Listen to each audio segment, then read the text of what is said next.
Lovers Quarrel. It's a long, sustained quarrel. What's going on, world? Hey, everybody. It's your guy, TJ, Mr. New Cool. And it's your girl, Dani, your notoriously nice nurse shark. You just made that up. I did. What's a nurse shark? It's a type of shark. Is it really? It is. How do you spell it? Nurse shark. Oh, like, I thought you said North Shark. No, like nurse. Nurse shark. Yeah. Huh. Like you go to the hospital and a nurse. I got you. And then it's add really, shark. It's a real thing. Rawr. Well, they don't really rawr, but you know. They, boop.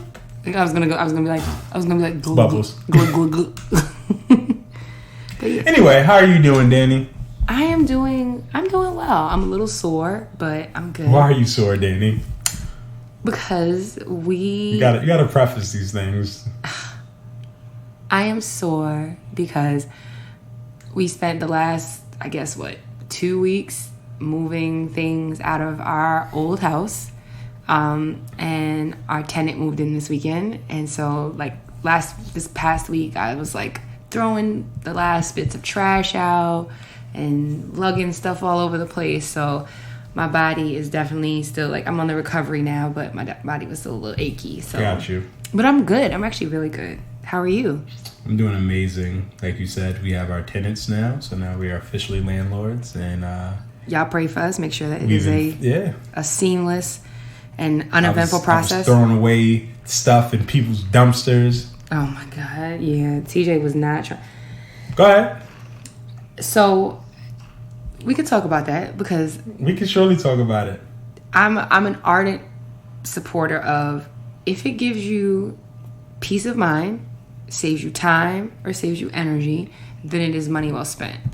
And I wanted to pay to have someone come in and remove a lot of the junk, the things that we weren't taking with us and the things that couldn't just necessarily go out in the trash from our old house. And TJ opted not to, so he spent a good part of his time breaking shit. I had so much fun doing that. First off, Dani gave me attitude on one of these days, so I was taking it out on this motherfucking... the bed frame. I was knocking the shit out of this bed frame with this hammer. Oh my God. So I'm glad that you had your little rage moment. Yo, that shit really, worked. I understand why they have a place where you can go to just fucking destroy stuff. So maybe we should do that more often. You should I should get you I should find one for you. No, well, listen, once we have everything in this house, situated, especially the workout room / entertainment center room / everything room, because then I'll be able to get my boxing in. So if I have an attitude, I just go downstairs. If I have attitude, I can go downstairs too. Yeah. So that's why I'm sore, but I'm really good. And like I said, our tenant moved in this weekend, so y'all pray for us that we have a very uneventful transition into this new realm. But I think we'll be fine. I think so too. We're trying our hand at being owners of multiple properties. So that's very true. It sounds and that's not a flex, and that's not anything like that. But it's just it's our reality. It's just our reality, and hopefully it'll be something that I'm claiming it as something that will be a profitable and prosperous venture. But welcome to another episode of Lovers Quarrel. There you go. As always, I'm your girl, Dani. And I'm your guy, TJ. And you know that this is your first time listening, welcome. If this is your second time listening, welcome back. And if this is your third or more time listening, you are now family, or as TJ would like to call you, a lover. Yeah. Shout out to all my lovers out there. You beautiful people. You ready to jump right in it? Sure, why not? Okay. Do you want to go first on the elevator, or do you want me to go first? I'll start it off. Why not? Are you going up or down? Up. Staying positive. Going up. So, when we're recording this, it's Kobe Bryant's birthday. It is. Which is also my Black History fact. So you're going to hear this twice, but, it's the great Kobe's birthday. And, it's still kind of hard to... Not hard, but it's it's weird to know that Kobe's not here. Surreal? Yes, there you go. And, I just want to... Nike did this dope joint with Kendrick Lamar. Dani showed me it earlier, but it's just you realize like how dope Kobe truly was, and like his mentality, the mama mentality, and he didn't allow things to define him. Right, he went through a whole rape allegation and stuff like that, and that could have destroyed him. But in that, he created the Mamba mentality and everything, and it propelled him, and it made him a better person. And I feel like we learned a lot from Kobe, and I feel like he touched a lot of people. That's why he's my favorite. I understand people are going to debate, and as I've gotten older, I've realized that everyone's going to have who their favorite is, so it doesn't even matter. Like, you can have all the statistics and all that other stuff, but it's still going to be an opinion. And I think for me, what I loved most about Kobe was when he was done, he was done. He left everything on the court. Yeah, exactly. You know what I mean? No regrets. And he started motivating other players. He's not, and to me, it just spoke a lot to his character, right? Michael Jordan was a great player. I think he's a terrible person, and that can be fair. And people can, I want to differentiate that. So Michael Jordan is a great person, great basketball player, but as a person, does he have friends? Does he have people who like him? Probably not as much. Yeah, I think that's, to me, why Kobe is, for obvious reasons, is one of the greatest to ever touch a basketball in the history of the game. But, I think, so like, it's like you have kind of like a scale, right? And it's like you have Michael Jordan, who is somebody who you can't deny what he brought to the game of basketball. Oh no, he revolutionized the game. But his personality or his demeanor was left sometimes little to be desired. Even though it was almost like kind of like they're like mirror images of each other, not mirror images, they're like inverses of each other, right? Because in that personality wise, because on the surface, we all thought that, like, I want to be like Mike, and Mike was this great, like, Space Jam and all that stuff like that, and he really wasn't. And then Kobe, because of his like, intensity as far as his work ethic, as far as his drive, as far as that mama mentality on the court, and that he took this shit serious, and you weren't going to get no smiles out of him or whatever. But what people fail to see sometimes was that off the court, when he was like, a regular person. It was, and it was like all guards were down, and he was so amiable, he was so friendly, and then I think, and again, I'm only bringing him into this conversation because it's basketball, and he is my favorite player. But like LeBron, I feel like is the person that kind of like he embodies he embodies both of them. He's this phenomenal, like, game changing player, but he's also this like likable person. Yeah, an amazing I'll person. give you that. So, listen, I feel like anybody can learn something, right? Like, absolutely. When I'm working, I want to have a Mamba mentality. I want to. You've been definitely having a Mamba mentality. Oh yeah, but that's my point. And people may look at it like, oh my God, why are you working so hard? Or it's the weekend, but it's like, shit got to get done. So as long as shit got to get done, I'm gonna get it done. So to me, from the outside looking in, it's like TJ is working too hard. But from the inside, I'm like, nah, shit got to get done. Like, and I understand it. It's the weekend, and but. Why, especially now, like during COVID, I have nothing else to do. So as long as I'm not taking away from you and Tatum and the rest of my family, if I decide to do work on the weekends and it doesn't affect y'all, then it shouldn't matter to me. It shouldn't matter, and it doesn't matter. I think. I also just don't want to have a pile up. Like, what I mean? Some people be like, oh, it's the weekend, I'll handle it on Monday. But now when you go into Monday, you have 60 emails you got to worry about. I understand that too. And the only thing I ever say to you too is just that, you want to make sure that you're being mindful about setting boundaries as things go along. And also I feel like I do have boundaries though. I have boundaries for me. And I think that's a major thing. People have to do stuff based off of themselves. If I felt overwhelmed, then I would I would do what I need to do because I feel overwhelmed. But I don't. So. But also just, and I'm not saying you don't, but when people are in that zone that you're in right now too, it's just also it's also important to acknowledge the people in your circle and in your village that make it possible for you to do that. Because you're trying to say I don't acknowledge you? No, I'm not saying that you don't acknowledge me. I'm just saying it like forewarning other people. Yeah, I'm saying I'm just inquiring. Because words mean things. They do mean things, and that's why I said I think I said at the top of the statement that it's not about it's about making sure that, you know, you're acknowledging the people that are creating that space for you to be able to do that. And I'm not saying that you don't acknowledge what I do, but I'm just saying, like, when people are in that zone, they have to be cognizant, be mindful, be courteous of the people, because, like, I handle bath time and getting her ready for bed and doing, like, those I try to do that stuff. I try to do that stuff sometimes too. And Tatum be like, "Nah, I don't want you. I want mommy." Yes, but the other day I was doing story time with her, and you were, and I let y'all rock because. Okay. But I think, you know, part of what comes into that is she's also accustomed to me doing it more, so that's why it's a thing. She thinks it's like our thing, but. All I'm saying is that I'm not, because TJ definitely appreciates the things that I do, and he acknowledges. I'm not trying to, like, take a dig or anything like that. I don't think that you are. I'm just saying it, like, as a message to people. I know that I can't do what I do without you. I know that I can't do the stuff that I want to do the way that I want to do it, how I want to do it without you. Like, you are my backbone. So I know that, you know what I mean? And but that's also why I make sure I check in with you and I make sure that you're good. Like, so I don't do it with the idea that I don't care about anybody. I know that I have a fire ass wife who's going to make sure that I can do the things that I want to do and things that I need to do, and she's not going to complain, or she's not going to hold me back. So I'm allowed to work as hard as I want to. I'm allowed to go into my mama mentality because I know I got my wife who's going to take care of everything, and, you know, I don't have those worries. So yeah.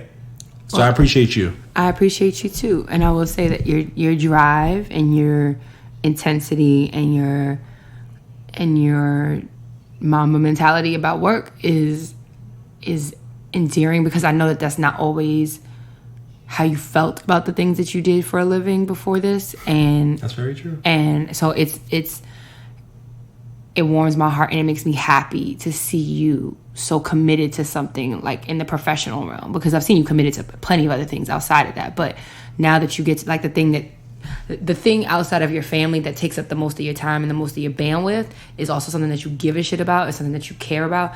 It makes me happy that it's now something that you, like, that you're working towards it. And it's also very much like it's an attractive quality. I would say that I have a greater appreciation of what you were doing as a teacher now that have something that's as time consuming, if that makes sense. But that's on brand for us. It is. I mean, you do a lot of things first, and then I kind of get the blues for it, and then you turn around and do it later. I think this is perfect because it's going to lead into your elevator. It actually is. So I'm going to stay going up, right? So, all right, y'all. So, in the final sweep of our old house, as we were getting the last of our things out of there, I came across a few, like, token items that I had saved. First thing I came across, and I'll take a picture of it and post it on our page, right? I came across the watch. Like, if you've listened long enough to this podcast, you know that TJ and I went together in 2013, and then that's 2013. Excuse me, 2003. Jesus Christ! And so we went together then, and he got me this watch, right, for Christmas, and it was the worst presentation ever. And it was an ugly ass watch, and I found the watch, and so I'm gonna post a picture of the watch. And this is the beginning of the end of what was like the play dating, and then we really got back together in summer of 2004, and that's where we've been riding ever since. But I also found, again, if you've been listening to this podcast long enough, you know that I am a Delta and TJ is an Alpha, and that I pledged before TJ did, and because you're older and also wiser, and so what is that? Wait, first though, go ahead. You know what? We'll talk about that later. Go ahead. So, when I was pledging, when I was going through my process, TJ... You were pledging? I was going through my process. Delta Sigma Theta Sorority Corporate is a non-hazing organization. Excuse you. Okay. I found... TJ gave me a hard time because he really didn't have a firm understanding of what Greek life was about. He only heard things, like, through secondhand information. So, when it came time for me to say I wanted to do this. And you can say I heard it from my father. Okay, I was trying to be mindful. Nope. So he was like, "Yo, they're legal gangs." Yeah, go ahead. Tell the story. And so he was like, "Because these people, they're my lovers." So. Okay. So they sent. So he used to email me articles about like all of these like major like hazing allegations in different organizations, all of this stuff, right? And so we were going through it. So not only was I like trying to become a Delta, but then I was also trying to like salvage my relationship with TJ because he was giving me the hardest fucking time, right? But at one point, TJ, I guess, came to the understanding and realization that, I was serious about this. No, I didn't come to realize. I came to realization because my wife told me. Well, I was then his girlfriend. She literally told me, "Listen, I'm gonna do this shit with you or without you." And I feel like she said shit. I really do feel like she said. I might have. I know I said I'm gonna do this with you or without you. Yeah, and I said that word for word. And when she said that, I was like, so I ain't gonna lose her. So he wrote me a letter, y'all. This thing was it's typewritten. It was typewritten. This thing ain't got no spaces. No spaces. It went into the second page. It was like it just eked over into the second page, but no spaces. You're not. Are you gonna read this? I'll read quick. So it's dated March 7th, 2007. So mind you, I'm not married to TJ, nowhere near engaged to TJ. But he titles it. He goes, "Dear Danielle Byerson," right? I'm still Freeman at this point. Did I really? Yes, this is Danielle Byerson because you were like, you knew you was gonna marry me. I knew I was gonna marry you.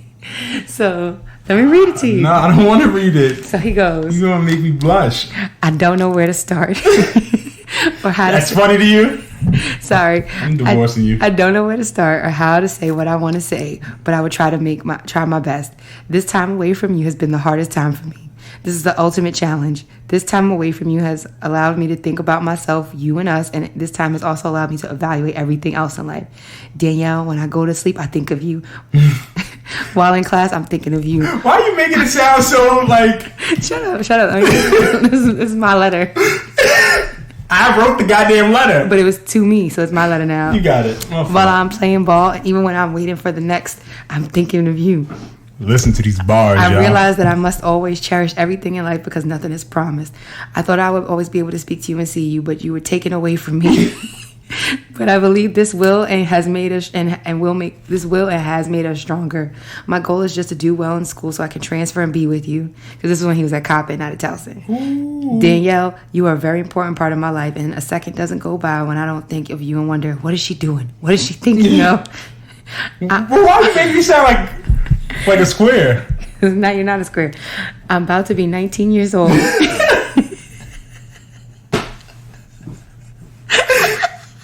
Laughing at my pain. I love it. I love every second of this. And I won't be able to spend that day with you because your birthday was coming up. I won't be able to spend obviously, because it's March 7th. That day with you, which hurts the second most, but we must all make sacrifices. I trust you, and I know what you are doing. I know that you know what you're doing. I have always said, oh my gosh. Okay. I've always said, where you even lose my train? I lost my place. I've always said, make yourself happy, and you are happy, and you are, and I'm happy for that. Just know that that the way I feel for you won't ever change. I love you more and more every day, and being apart from you, I feel like part of me is dying. I felt like I should send this letter to you just to show you how I feel. I have been flip-floppy with my feelings, and I know it was something which hurt both of us. I want to be here for you with any and everything you do because this is the kind of man my parents raised me to be. And the thought of breaking up was the worst feeling ever. I was putting some bars in there. Go ahead. Talk that shit, TJ. I couldn't imagine life without you or just being your friend. That would have hurt. I couldn't imagine you with nobody else, and I couldn't imagine myself with another girl. You were so attractive to me. You're so beautiful, intelligent, and smart, and I couldn't let that go. I need that. Even though I already have it, I want more of it. Just keep your head up. Know how smart and intelligent you are. Know how gorgeous you are, how strong you are. Know that you have a man who loves you more than he loves himself. A man who will stop breathing just so you could continue to breathe. A man who is willing to do whatever it takes to make you happy. I'm that man. And just know I'm here forever. Fire! Please understand that you are the girl for me, and I only want the best for you. I support you and will be here waiting until I can see you again.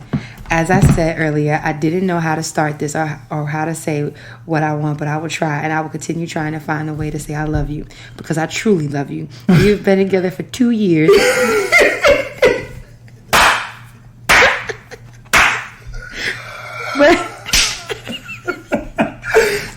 But 2 long years, Danny. But it feels like forever. It was. We have overcome every obstacle up to now, and there are probably other obstacles ahead. Facts. A lot of those. But I feel like we will be able to overcome them, just like we will overcome the one we have now. I feel like these obstacles are a test. This test is to test our love and to see if we can withstand it. And I know we can. Just like you said the other day, we will look back at this in a couple of months from now and laugh at the situation. Light, turn page. Life is what you make of it, and it's how you live it. I want to live my life happy with Danielle being the man that I know I am, and the man everybody knows I am. This crazy thing called love has made me do and say some crazy things, but it's all worth it because it's been a way to show you how much I love you. I will be here waiting for you. Love you. Sincerely, Terrence D. Byerson Jr. Listen, I had some bars back then. I had mad grammatical errors in this shit. I did clean it up a little bit, but it was... As I was reading. As you was reading it. But it's okay. It's because you was pouring your heart out. I truly was. And I appreciate it, and it makes me love you. And y'all, that was just a testament to how intense this nigga was, and we were teenagers. But I just thought that this was like the best elevator ever because I found this letter. It's literally like, look, his address was a Daily Hall from Coppin, and mine is at Towson. Cop State U. Exactly. I went to HBCU first. You did. Then went to PWI. Yes, you did. But y'all, yeah, that conversation another day. Get you a nigga who loves you this hard when they 19 years old, but almost 19. So you were 18 when you wrote this. I mean, I've been with you since I was like 16. Like 16. But I was 15. You were 16 because you're a year older than me. 8 months. Don't play yourself. You're a year older. Moving on. It's now time for the relationship tip of the week. How do we?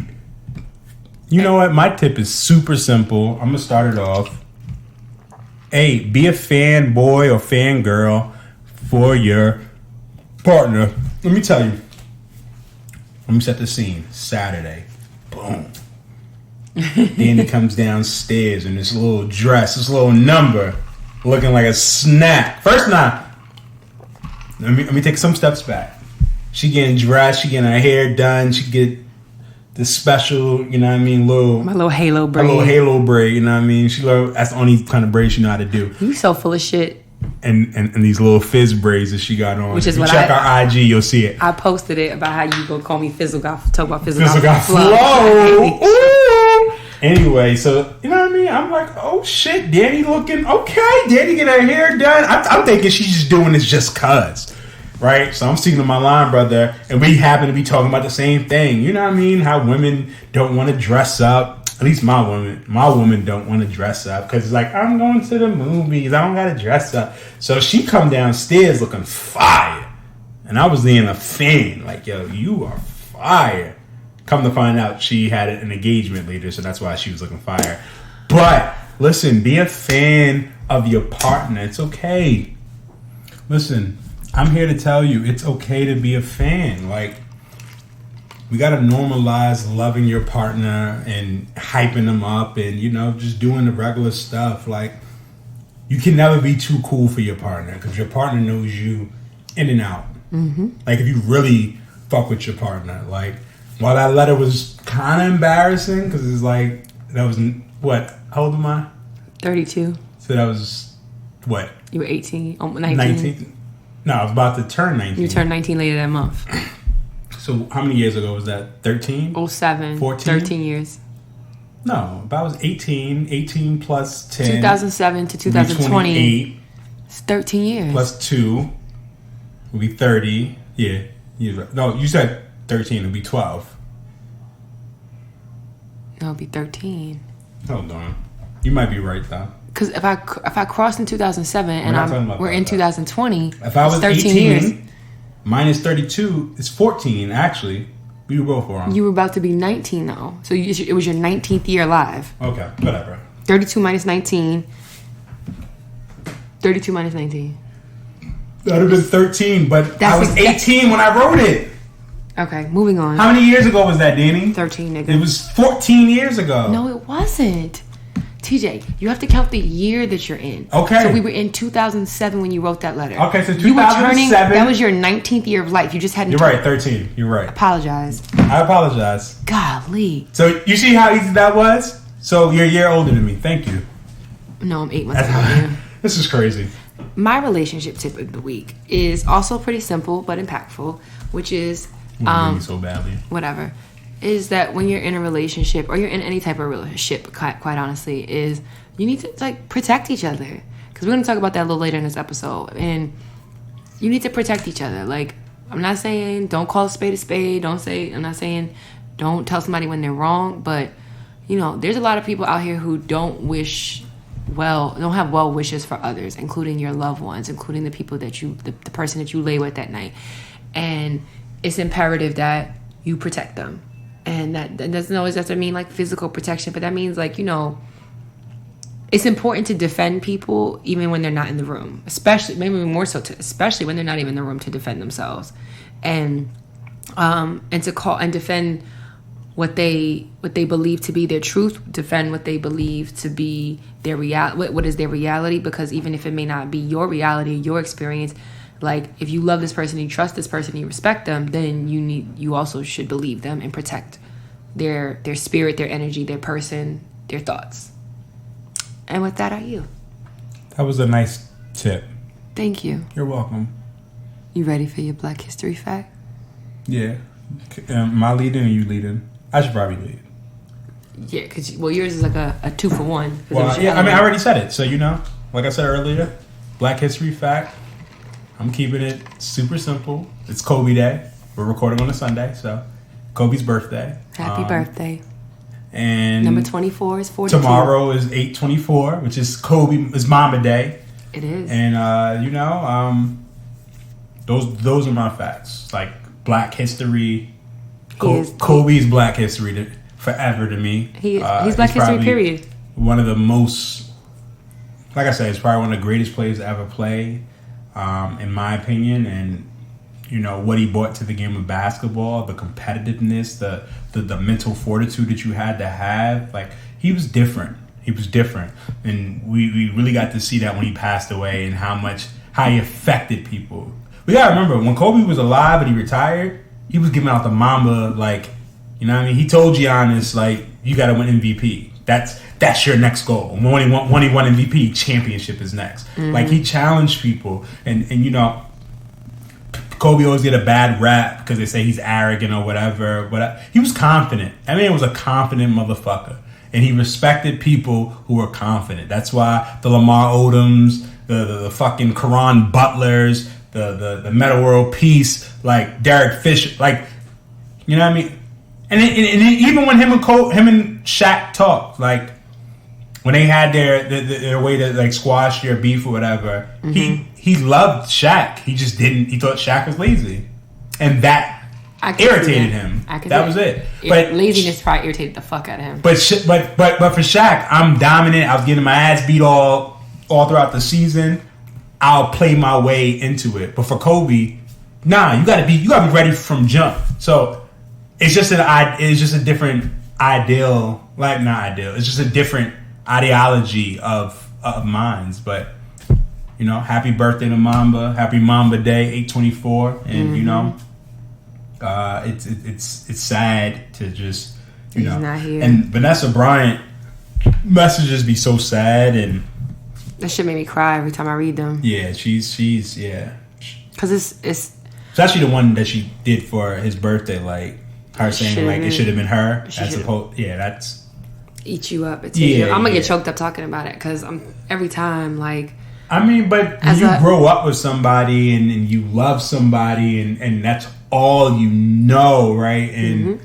you know, I reflected differently. Like, Drake is my favorite, and he had that line, "Bitch, you weren't with me shooting in the gym." And yeah, we loved it. We quoted it. But even though she wasn't there shooting with him in the gym, she was there. She was doing all the things. She was able. Yes, exactly. She was making the space for him. She allowed him to be the Mamba mentality. Absolutely, and they knew that. Yeah. And that's why when he did cheat, and whenever that whole stuff happened, that was the on top of that violation period and the everything that came with it. It was that violation because it was like I made, you know, thinking about it from her perspective, it was like I helped facilitate this world. Well, cheating is, I mean, it has a lot to do with, I mean, people will feel betrayed, you know, like you don't expect your partner to step out and violate. That's another. We can have this conversation for another day. Like I said, it's a violation. It is a violation. It is, but I also feel like, are we violated because you stepped out, or we violate like you violated? I feel like there's different levels to it. Like, you violated the sanctity of our marriage. Did you cheat and that was it, or are you like to me? It's like if it's a one-time thing, that's not as bad as someone who's like they got a whole nother family, or they're doing. Oh, I mean, there's definitely. So that's what I'm saying. There's levels to it, but it's all violations. I'm not saying that it's not, but me and you look at things differently. If you cheated, I'm not going to like for you. Cheating and beating is an automatic leave for you, and I'm not going to say that. I can't say that because that's the case. You hit me once, so I should have left. Okay. No, I'm just saying based off of. I'm not going to say.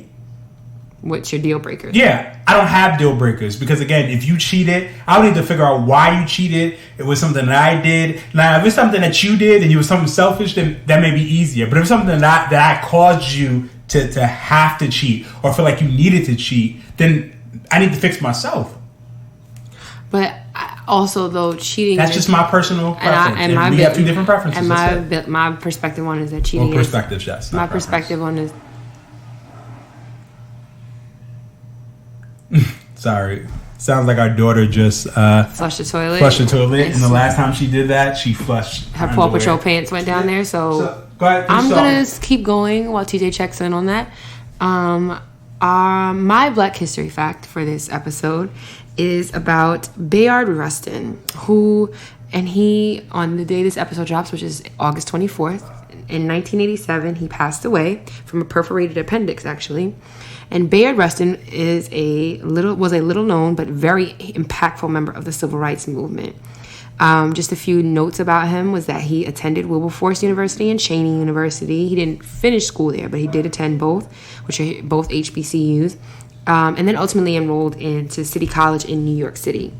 And in 1941, he worked with fellow union organizer A. Philip Randolph and A.J. Must. TJ went to A. Philip Randolph, which is why I also felt like this was near and dear to his heart. And together, those three men organized the March on Washington movement that was meant to protest segregation in the military and African Americans' exclusion from employment in the defense industries. Then, in 1956, he helped Martin Luther King Jr. with developing nonviolent strategies during the Montgomery bus boycott. The big thing about that you should know about Bayard Rustin, which explains why he's so little known, is that he was a pacifist. So he actually had to serve time in jail because he refused to, when he got drafted, he refused to go. And he was an openly gay man during the 1940s and 50s. And being openly gay when it was still very much criminalized in the United States is why, even though despite his many contributions, he's often left out of the conversation due to the rampant homophobia that still existed during that time, and then the fear that some other civil rights leaders had that his openness about his sexuality would compromise the movement. So they often, even though he did so much work for the civil rights movement, he was often left out of the conversation. But Bayard Rustin is my Black History fact for today. And the reason why I said it was kind of like I was telling you about it earlier about how I thought this was related to you was because he worked with A. Philip Randolph, and then he also worked with Martin Luther King Jr. And MLK was an alpha, and you went to A. Philip Randolph High School.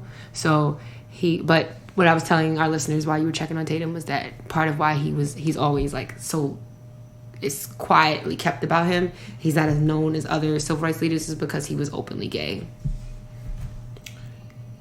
And that's so crazy. I mean, I get it. I mean, stigmas are stigmas, and that's what happens. But it's like, if a gay person is helping us, like, you know what I mean? Like, if your house was burning, are you going to be like, if your house is burning and then there's a gay person or a trans person coming to save you, you're going to be like, nope, you can't help me. Like, you know what I mean? Like, I think we just got to change our mindsets. But thank you for telling me about him. I would have never... I've never heard of his name before, so I'm definitely going to do some research. Thank you. Another Black History fact. So I just did the Audible for Malcolm X's autobiography. So my father loves it. LeBron James just is reading it now, but Lawrence Fishburne is narrating it. So that's a good voice. As I've gotten older, I prefer to listen to people read as opposed to having to read myself. But yeah, so awesome. That's not really a fact, but I just figured because Just it's a about little Black tidbit. history. Yeah. Well, with that, we are going to round out this part of our segment with our word of the week. Okay, we're gonna use. Hold on. Word of the week is aggrandize. Okay. That means she knows it. She said that way too confidently. Hold on. I'm waiting for the word. Aggrandize. Aggrandize. Yes, you said it correctly. Oh, that's how you know she knew it and she didn't even care. Like, I don't care how you pronounce it. I know it. Go ahead, Danielle. Oh, define it for me. Increases the power, status of or wealth of. An action intended to aggrandize the Frankish dynasty. Enhance the reputation of someone beyond what is justified by the facts. Okay. He hoped to aggrandize himself by dying a hero's death. Okay. Aggrandize. Aggrandize. Wrong. Was it only one G? No, you was right, but Oh. I just wanted to fuck with you. Oh, nigga. That's what happened to you so confident. Humble yourself. I was humble. Anyway, aggrandize. Thank That is the you. word of the week, so I win. you do. Thank and you. now we're going to take a break from our sponsor, Gain Sports Gear. Hey friend, it's time for you to ditch those workout gloves and get the grip and wrist support you deserve. What do you suggest? You need to get the Gains Load and Lock grips by Gain Sports Gear. They are more durable than gloves, have a non-slip grip pad that provides grip support and added wrist support unlike your traditional workout gloves, and will protect your hands from calluses. Do they come in different colors? Not only do they come in different colors, but they are available for men and women. Do yourself a favor, go to gainsportsgear.com. And remember, a better grip equals a better lift. Embrace the process. And you too can embrace the process by using our code LOVERS10. That's LOVERS 10 at Gains, GAINZ, sportsgear.com. And now, back to the episode. What's going on, y'all? We back. Hey, everybody. And for today's episode, I wanted to talk about I did it like kind of almost like a very bullshit dissertation topic, but I quoted it as Megan Thee Stallion and Tory Lanez, an examination of living at the intersection of being black and female. I don't know how I'm going to do with this, but go ahead. Let me hear your dissertation. So, again, if you're living under a rock, you are fully aware that Allegedly. You're fully aware that Allegedly. Megan Thee Stallion and Tory Lanez were involved in some sort of an altercation. Allegedly. You have to say allegedly, Danielle. Allegedly because Because we don't know who shot her, or because everything's alleged. She named her shooter. I understand that, but even if you say this person did it, you have to say allegedly. You have to give them their day in court. Okay. So you don't believe in that? No, I believe in people having their day in court, but okay, I also believe in like my eyes and ears. But well, your eyes and ears is only coming from one source. Okay, so but go ahead. Basically, we know that Meg and Tory Lanez were, I suppose, either dating, dealing with each other, whatever. They were in a car with two other people. And at some point during this car ride, an argument broke out. Megan says she got out, and then alleges to make sure we accommodate TJ that's crazy. Is that he had a gun in his possession. There was a gun in the car, and as she exited the vehicle to, I guess, walk away because she was like, I guess on some like this is some bullshit. He shot her. He shot her in her foot. and she got bullet or bullet fragments in both of her feet. And then, of course, the LAPD was called. I think they were in LA. The helicopters overhead, and you see the video of her like backing away slowly, you know, with her bloody foot making like footprints on the ground. And now, you know, it was very much like mum's the word for multiple weeks after this. But then the rumor mill is spilling about whether she was really shot. What was she shot about? Was it over Kylie Jenner? Because she was hanging out, this, that, and the other. And Megan Thee Stallion in the last week went on her Instagram Live and felt as though it was important that she basically name Tory Lanez as her shooter, because she said that there were people on his team that were out there filling the void, the media void, with false narratives about about what really happened. And so, you know, why I wanted to talk about this is because I feel like the thing that really stuck out to me was that Megan said that she didn't say anything when it initially happened, because this was at the height of, you know, this is still at the height of a pandemic, but more importantly, it's the height of at a social justice movement where she didn't want to end up dead. She didn't want the people in the car to end up dead. And she knew that there was a gun in the car. And she knew that even though she was the victim of an attack, of an assault, that she was thinking about her life, but also she was thinking about the lives of her alleged assaulter. And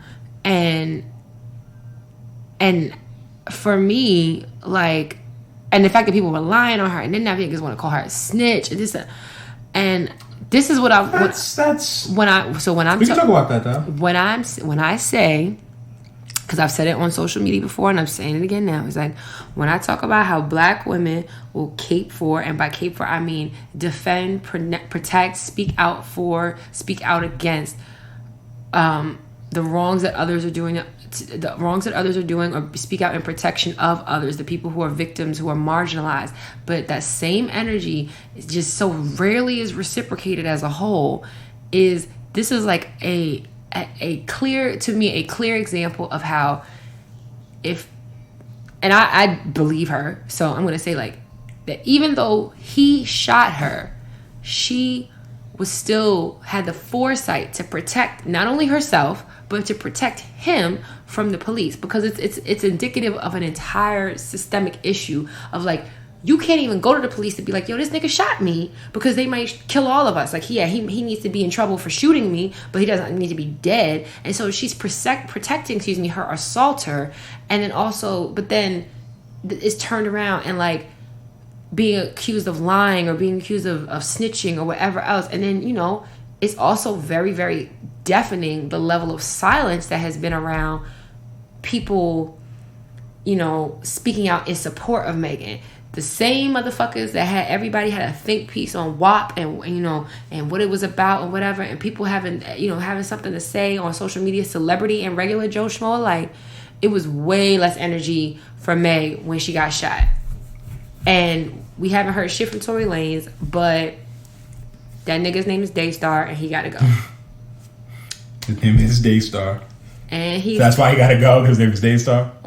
On top of everything else. You got niggas out here who got mad charges, like, what's his name? Larry Johnson. Like, he's a football player or whatever, and he's, like, making these accusations, and people are, like, they're victim blaming, and they're saying, like, well, I don't agree with that at all, though. So, I mean, we could definitely kind of go over there. Yeah, I'm sorry. I know I'm rambling.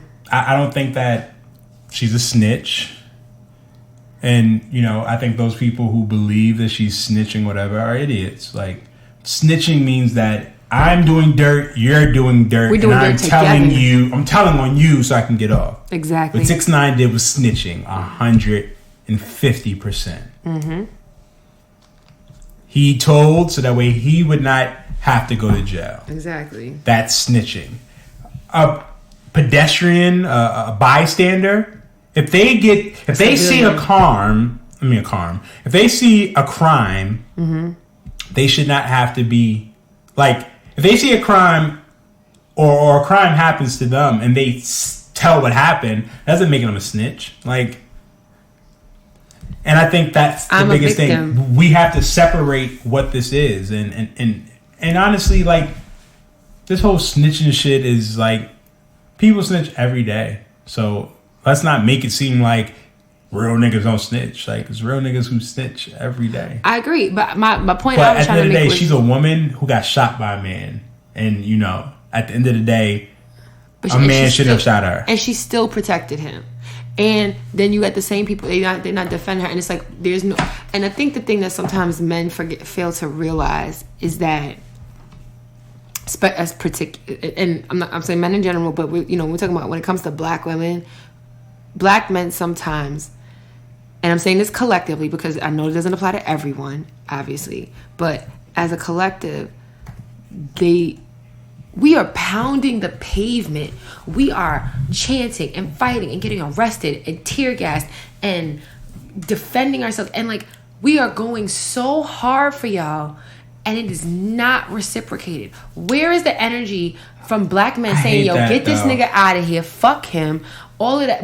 Because there are men out there who do cape for women. I said collective. I said not all men. Because you can say there's black women who also don't fit this narrative too. No, but I get that, but I'm just saying as a collective. I know, but a lot of times it's like, oh, the black man doesn't protect the black woman, and it's just like, not to the same way the black woman. In your life, does the black man protect you? In your life, that's all I'm asking. In your life, the black men that you know, do they protect you? Yeah, but I protect you? You do protect me, but do you protect me because I'm a black woman, or do you protect me because I'm a black woman that you're married to, a black woman as the mother of your child, that's the thing. So you're saying there's levels. There's because that explains why when men don't have sympathy for, and I'm gonna spread this to all men. I'm not gonna just say to black men, but yeah, you protect me, right? But I was raised by a black woman. But the point I'm trying to make is that if it were so that you would protect all black women, or and I'm not talking about you. If it was easy enough to say that, well, I protect my wife, I protect my daughter, I protect my sister, my mother. If it was easy enough to say that and say it translates to all black women, then the need to say, well, what if she was your sister or your wife or your mother or your daughter wouldn't be necessary, because a lot of times men will think about the women that they have relationships with, and they're like, well, I protect them, so yeah, I protect black women. No, you protect those black women because you have a connection. But what about a black woman in the street? What about so you're saying black women protect every black man, even if they don't know that black man, they're gonna protect them? I'm saying just cause. I'm saying collectively, like if you had to look at it from a macro level, yes. Okay. I'm saying at a macro level, yes. I don't know. It's not all black women, it's not all black men, but as a collective, on a macro level, yes. Because and I may not protect. Honestly, now I'm thinking about it, I may not protect all. I may not protect all of everybody, and it's not like a black or white thing. I was raised that you mind your business, like. But the thing about it is that it's not always. There is a component of like we were all raised about minding our business, but it's also sometimes it's like you would always say like calling a spade and calling for what it was, right? So you're talking about when we're talking about Meg's Thee Stallion and Tory Lanez situation, there were more people commenting on. To an extent, like that's also celebrities. It is, but the truth is still there. Like, babe. I'm not. People got so much energy for everything else, but then you see a 25-year-old young woman who has lost her mother, she has lost her father, she's gotten shot. She's a celebrity. So honestly, and it's gonna sound crazy, but celebrities, like, you're in the limelight, so people are gonna have opinions. So. It goes back to what I always say: social media is the devil. So she deserves to be defended. She does, and there are people out there. There's way less black men defending her than if it was another situation or another. And like, there's. I think that's kind of hard to say. The energy levels aren't there. The energy levels aren't there. When was it there? When something happened to a white counterpart or a Spanish person, like, you know what I mean? Like, for you to make it seem like. We don't cape for black women, but we'll cape for others, or that's the vibe that I'm getting. So I'm not saying that. I'm not saying that you did. Okay. I'm saying the vibe that I'm getting is that we would protect the Kylies of the world, the J-Los, but we're not going to protect the Megs. Oh, there's definitely truth to that too. Okay.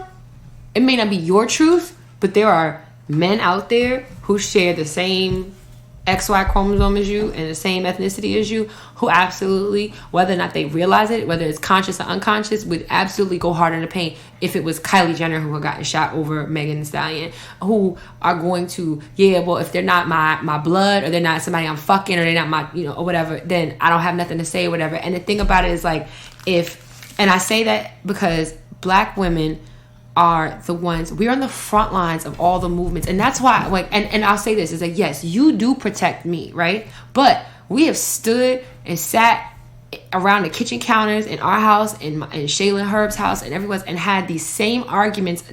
At the heart of the argument is the same, and I've had that argument with you, with my brother-in-law, with my father-in-law, about how black women are not like, we go hard for women. We go hard for black people, regardless of where you come from, your station in life, who you love, what you have in between your legs, or anything else in between. We go harder in the paint for all the other demographics, but when we are the ones that need defense and support and protection, the energy is very rarely matched, is all I'm trying to say. And Megan Thee Stallion and Tory Lanez situation is another example of that, because the fact that people are fixing their fucking mouths to call her a snitch, or to say, well, we need to hear his side of the story, or this, that, and the other. And it's just like, I mean, whenever there's allegations, you do got to hear both sides. Yeah, but you know what though? It's about being. But it's also a thing about, like. But what does she have to lie for? What does she have to lie for? For no reason, that he needs to. He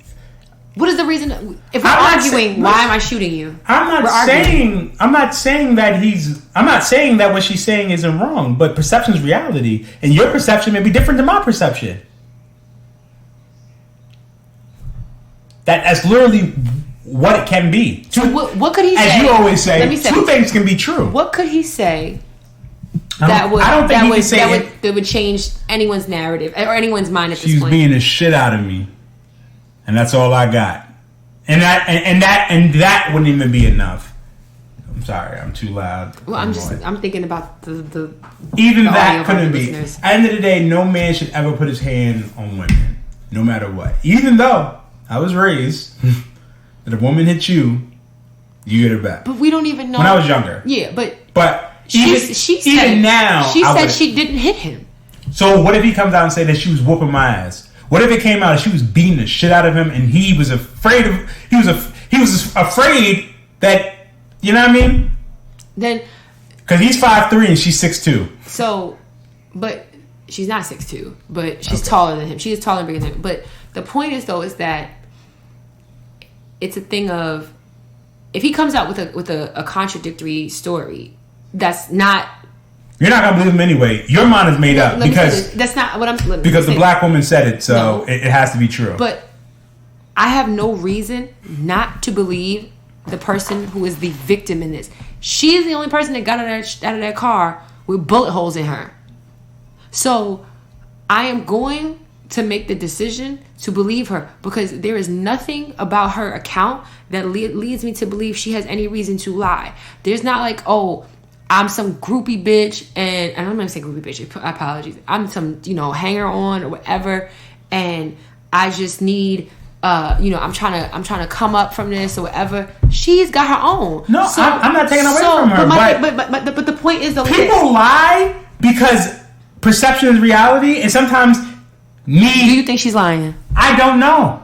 I don't have a dog in this fight. Honestly, I truly don't even care, because again, it has nothing to do with me. But it's unfortunate. I'm glad that she's alive, and I hope that she gets the justice in the. So if you feel she deserves justice, then that means that you believe that she was harmed, that she was a victim in this. Well, obviously she was. She was shot. Nobody else was shot. If the story came out that she was shot and Tory was shot, then there's two victims. She's the only victim. And I would say we need more clarity on that. But she's the only person that got her. I'm the type of person with bullet holes in her. I am the type of person who's I need this story, because we get these stories, right? Jussie Smollett said he was beat up and he had a noose hung around his neck, and it was white people, and it came out that wasn't the case. But no, listen, because when that happened, everybody was caping for Jussie. Mm-hmm. Everybody was like, "Oh, we're here for Jussie," all this other stuff. And then it came out, and then it kept on changing and changing and changing. Mm-hmm. So, again, people lie. People do lie. What did Jussie have to lie about? Right? And everybody has their other stuff. So for me, the person that I am, I do need to see everything. I'm not saying if Tory Lanez came out and said she was beating my ass and I was afraid of my life and I had to shoot her, I would still feel like you were wrong. You shouldn't have shot her. Okay, and what I'm going to say is this: is that until I'm given additional information to otherwise contradict what sounds like a logical sequence of events, I'm going to defer to the person who very much appears to be the victim in this. So in Jussie's case, I did defer to him and say, okay, he's saying that this happened. There's no history, a public history of him doing it and stuff like that. I have no reason not to believe him. And when he came out, and that's fucked up. But also too, though, part of what made it believable is because niggas is out here beating on people who part of the LGBTQ community and fucking them up because of who they are. There were those trans women in LA who were just on the news because they were attacked, and everybody was standing around laughing and watching. That shit was quantitative. They would put it on Instagram Live and stuff like that, and it's and that was a terrible thing. It was. But had there not been video evidence of it, it would have been like, well, we don't know. It didn't, even though black trans women are getting murdered. We know that gay people and trans people are not protected, and black women are also not protected. I'm not taking it away from that, Danny. I'm just saying that anybody. I'm not going to say it's more believable, but if you hear that something happened to a trans or gay person, at least in my mind, that happened. But 150%. I'm not saying that what happened to Meg did not happen, but what I'm trying to say is that we do not know the story. So before we ride that horse of fuck Tory Lanez or other stuff, because again, what if it comes out that she shot herself? I'm not saying this is the case, but what happens? Because everyone who's caping and saying, "Oh, we gotta be here for Meg, fuck Tory Lanez and all the other stuff," you gotta live with that. I'm okay with that. I'm not. I'm okay with living with that. I'm not. I am not going to live with something. There's so many examples. There's so many stories that have gone untold of black women. I'm not taking it away from that. And they're protecting the person that assaulted you on top of that. And that's what I'm talking about. That intersection. That sounds beautiful. That sounds amazing. Let me ask you this question. That sounds like a great story. Let me ask you this question. But again, I am not ask an individual. All right. When I finish, then you can ask the question. Go ahead. The type of person that TJ is, I am not going to jump on any story until I know all the details. When the Jussie shit came out, I didn't say anything. I wasn't... Mm-hmm. Because I'm a believer that I need to know the full story before I can make a what's the name. Even with the Kanye situation, you were ready to get rid of Kanye from day one. Still am. And that's cool. I needed more information. You could understand why I needed more information, but I need to be able to understand what exactly happened, because people jump to conclusions without knowing what's going on. Just to do it. There are people out there who just want to be the first. I want to be the first to comment. I want to be the first to post. I want to be the first to do this. I want to be the first to have the funny meme. I want to be the first to do things. So people do stuff just cause. So again, I'm not going to jump to conclusions just because somebody came out with a story. I'm sorry. So let me ask you this question. Ask. A black woman, a trans woman, and a gay person all say that they were attacked or the victim of an assault. You haven't heard the other side of the story as yet. Do you believe one or two or all three of them? They all said that they were assaulted. Yes. I believe all of them. Okay. Because see, the thing about, let me say that, let me finish. Go ahead. So the thing about it is that a gay person will say that they've been assaulted or attacked.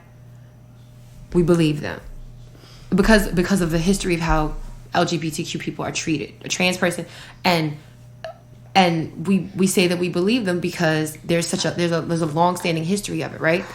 Black women will say that they've been assaulted, and then and I'm not saying that I'm not saying it's a hierarchy or whatever, because but it's like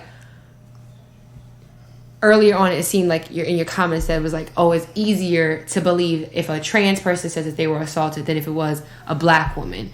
And what really frustrates me about this entire narrative is that if I as a black woman are saying, yo, we go so hard for everybody else. We defend black men. We defend trans people. We cape for everybody. We are on the front lines fighting for the rights of everyone else. But when it's time for us to be fought for, we're not getting that same energy. If I'm saying that, if there's all these black women, if there's all these black women saying this on the different feeds and timelines, so it has to be true just because that's what everyone is saying. I mean, usually where there's smoke, there's fire. If there are black women from all parts, but in your experience, in your life, have black men caped for you? Did they protect you? Have black men always caped? Have you as a black man protected me? I'm not asking about me. I'm asking about in your life, in your experience. Have I always felt protected by black men? From your father? From your brother? If you're talking about black men that know me and love me, yes, I feel protected by them. But do I always feel protected if I was out in the street and I was being sexually harassed, and there were other men or black men standing around, I wouldn't say in full confidence that I'm like, somebody was going to be like, yo, my nigga, you wildin', chill out. There's a chance that it can happen, but I'm not putting my money on anybody standing up for me. I'll give you that. But I would, in my experience, I would feel more confident that if the same thing was happening and there were some other black women around, they would be like, the fuck is you doing? You feel like the black woman would be more protective than the black man in your experience? In my experiences, in my observations, I think that there is a greater likelihood of it. Now, anything is possible. And so this is not finite. This is not empirical evidence or data or anything like that. But I'm also talking about experiences. But the thing I want to kind of leave, the note I want to leave on is this, is that what I keep seeing in our world, in our social media, in our news feeds and stuff like that, is that you have black women coming out of the woodwork saying, this is my experience. This is what I feel. I don't feel protected. I don't feel safe. I don't feel like people go as hard for me as I do for them. And talking about collectively or whatever. And it's just like, if so many people are saying that, then how are you I'm not saying that it doesn't happen. How are people still telling us to prove it? Or how are people saying like, no, y'all are just making that shit up? If there are 100 black women, because there may be black men, 80 of them, because there may be black men who knows that they're caping for black women. Okay, who know that they're doing it. So it's a slap in our face for you to say that, and you know that we're here. But can you maybe acknowledge that maybe you're part of the minority? 100%. I'm not thinking that. But then. I also have to think about. We also have to think about the different factors, right? I've heard so many stories of people getting murdered, people getting beat up for minding other people's business. So I'm going to try to protect this black woman who's having domestic violence issues with her man. I step in and I get murdered, and she's going to go back to this nigga. Okay. Is that worth it? No, it's not. Okay. And that's a small... But it happens a lot. What does it take? But what does it take for these niggas right now, when it comes to this Megan Thee Stallion, Tory Lanez thing, to get on social media and to publicly denounce? They're trash. I'm not denying that. You can't even. I'm not denying that. I'm not telling you to go. I'm not denying that. Any man who's gonna talk his lips to make it like a black woman is a snitch or anything like that, she's a fucking victim. They're trash. But that doesn't justify all men. Nobody, and I never said. I know, but as a black man, I get tired of hearing that, because at the end of the day, talk about what it is in your life. Don't talk about the majority. Talk about what it is in your life. In your life, do black men cape for you? That's my question to you. Do the black men I know cape for me? Yes. But do black men in general? No. Because... Does the white man cape for you? No. Does the Eastern man? No. So then let's change the narrative from black men and say no men protect black women. Okay, but do you understand how in the world that we live in, that as far as our race is concerned, that we go especially hard for black men. So because you are I ours, you belong to our tribe. I know, but you're making it seem like black men don't do the same thing. Okay, we're not using superlatives, babe. So it's not going to be an all or nothing. But what I'm going to say is this. I'm going to say majority of black women cape for black men and cape for women in general. I don't know a time that a black woman caped for me who did not know me. I please. And if I'm wrong, let me know. But you have to think outside of But what? And I'm not gonna. And personally, I'm not going to go out my way for someone that I don't know. It would have to be like It would have to be like a woman is getting raped. Then yes, I'm gonna jump in. So what I'm saying, but you're thinking. I'm thinking. Yeah. Well, I mean, it's a personal attack. You're taking it personal, but because I think you're taking it personal because. Maybe I don't know if it's hitting a nerve, but where it's like, well, I protect the black women I know and love, but outside of the scope of the women I know and love, I'm minding my business or whatever. But my thing is that it's not always like I'm not always talking about things that's going to involve, like, I'm not even talking about so far as to say as it involving a person's physical well-being. Like, I have to put myself in harm's way in order to validate or prove that I'm defending or caping for another group of people. But it's also sometimes about being vocal. It's about having those conversations when you're in your circle of your friends. Because the thing about it is me and my friends, and I'm not talking about just you. I'm not talking about just you. I'm talking about, but I know, but you might be an exception. But there's other men out here who are not gonna call their friends out. You're right, but. With that, there's a lot of women who's not going to say this isn't every man or the men that I know will protect me, but the other men won't. But when women are saying that, when women are saying that, we know that it's not a superlative. We know that it's not all black men. We know that that's not the case, but we also know that we've had enough experiences where we haven't felt protected. So my thing is this, is that you can't negate people's experiences. It ultimately comes down to, though, is that it's always easy to defend your own when it comes to your bloodline, your family, your friends, the people you know and love. It's always easy to do that. But even when it comes to something with the celebrity, yeah, Megan Thee Stallion and Tory Lanez are celebrities, and there's a whole lot of other layers that come along with that too. But she's still a woman. She's still a black woman. I'm not taking it away from you. All I'm saying is that it's just that, like, there are people out there, and they're trash, who can't even fix their fingers to tweet. But there's other people out there who's saying Tory's trash. There's other people who's also doing it. So my thing is, let's not focus on those who aren't. Focus on those who are. But you can do both, because it's the same thing. Okay, so we take the same application and put it to race, right? So are we only to focus on the white people who are allies and not the white people who are racist trash, or do we need to call them out too? We do need to call them out, because we know not all white people are racist and are bad. But like, why? I like that, right? Because I hear more about black men being negative. I don't ever hear about the positive black men. Yes, you do. When? We call them out too. When? But the thing about it is that... When? No. Tell me when.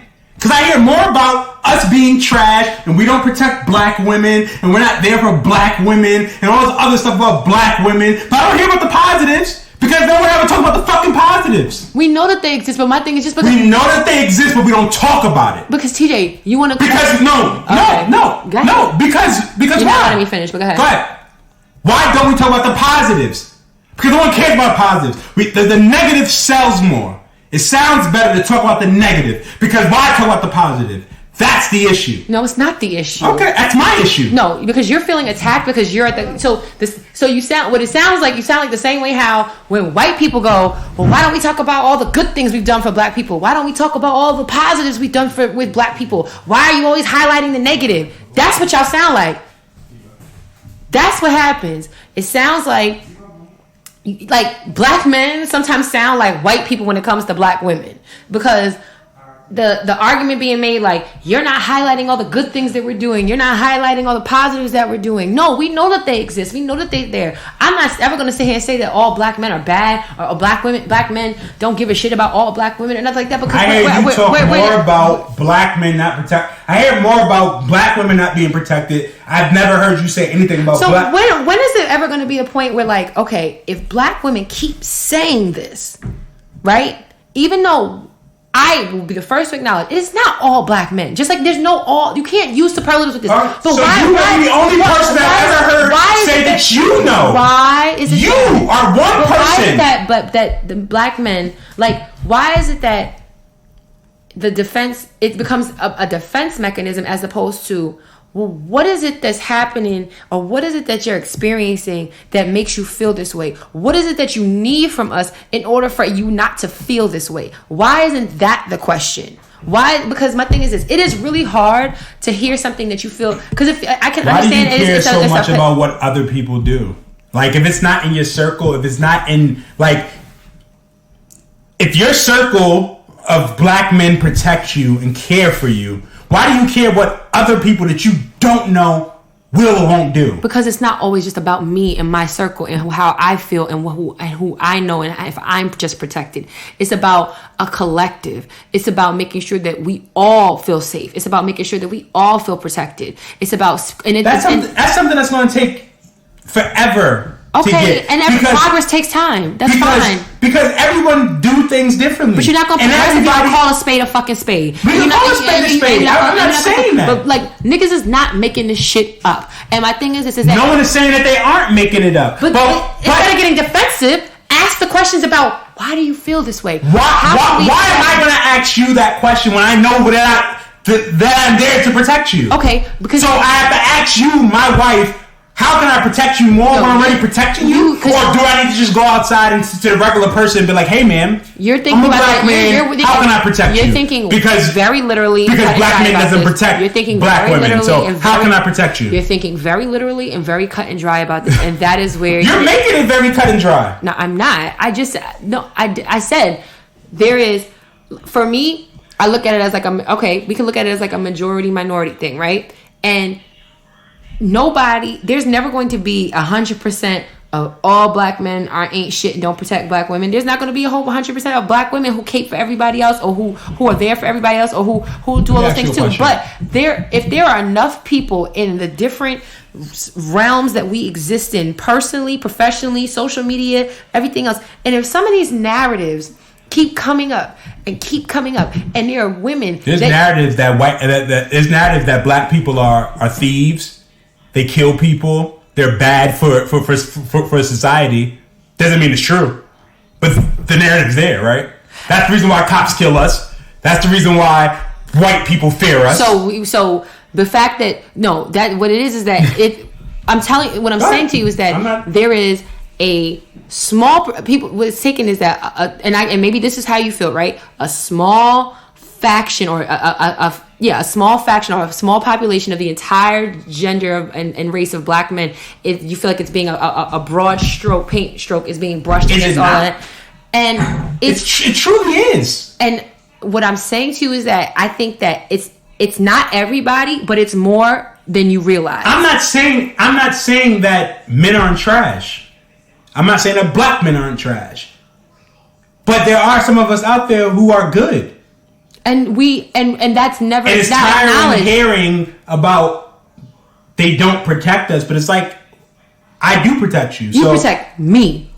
You just sat here and said, I mind my business when it comes to people. I'm your wife. I'm the mother of your child. Yeah, you're going to protect me. Yeah. But my thing is that for me to have to step in, and this is just in general. And it's not always about a physical altercation. I'm not talking about that. I'm not saying. But that's where you go. That's where your examples always go to. Is to somebody getting. So let me ask you a question. Or like you go to. All right, a guy's harassing a woman. I step in and I get murdered. Are you okay with that? I'm just asking you a question. Just answer the question. If I died because I was protecting someone I don't know, I don't know the situation, but I jumped in, are you okay with that? Can you live with that? Can I live with you if you stepped in to try and save somebody? As heartbroken as I would be, I'm okay with. I'll be protecting every woman out there. First of all, you're being very you're being like super like one end of the spectrum or the other. Your Pisces is jumping out right now. I guess. But I just think it's. You feel attacked, but I wonder if you feel attacked because you could be doing more. I don't feel like I can be doing more. I don't feel like I've had enough situations where I needed to step in. Okay, but I also know that it may not be your truth, but the next nigga, it could be very much true that he does not. There are people out there. Two things could be true, right? Absolutely, exactly. But my thing is this, and I never denied that. But my thing is this: is that what keeps happening though is that.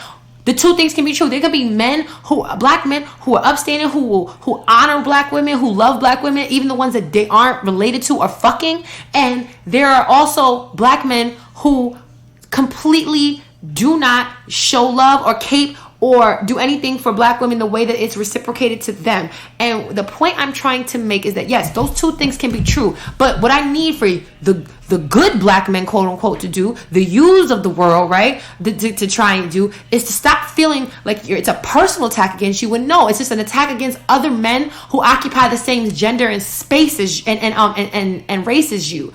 And it's about having that dialogue and that conversation where instead of you feeling attacked, you ask the questions to understand why is it that so many black women keep saying this shit and saying it. Because my thing is this, is that where there is smoke, there has got to be fire. There have been times and instances where black women have gone out and not felt protected. And the frustrating part, and the reason why black men are the ones that often get highlighted, is because you know what? We expect that shit from every fucking body else in the world. We expect that from white women to fucking have feminism, but be feminist, but draw the line when it comes to race. And even though we're also feminists, and to exclude us from those conversations, we're not expecting that shit from white men. We're not expecting support from white men or from other men of color necessarily, because they don't fuck with black people, period. So you would think that in the very least, but when y'all say when they don't fuck with black people as in general, then black people should fuck with black people.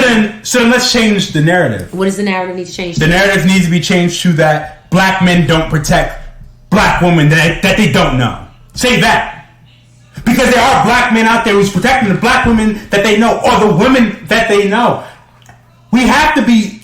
But the thing about it is that black, and the reason why it gets frustrating is that black women will protect people that they don't know more often than not. Okay. Because when I say protect, I'm not talking about just out of physical harm. I'm talking about also speaking out for. When you're talking about the Black Lives Matter movement, right, which was started by 3 black women. Those 3 black women didn't know Mike Brown or didn't know Trayvon Martin and didn't know.